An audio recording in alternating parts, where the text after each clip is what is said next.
Витамин адамды емдемейді. Сіздер дұрыс түсініңіздер, иә?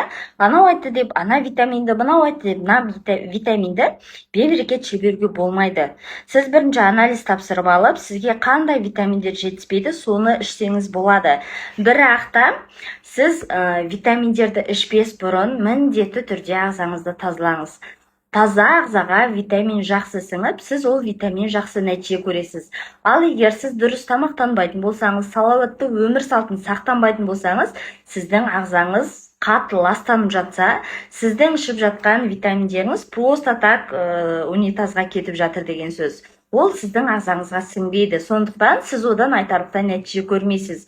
Сосын ой, мына витаминдерің өтірік, нәтиже көрген жоқпын, сенбеймін деген нәрселер осыдан шығады. Витаминді ішпес бұрын бірінші ағзаны тазалаймыз. Одан кейін таза ағзаға витамин ішпес бұрын бірінші анализ тапсырып алыңыз. Сіздің ағзаңызға қандай витаминдер жетіспейді.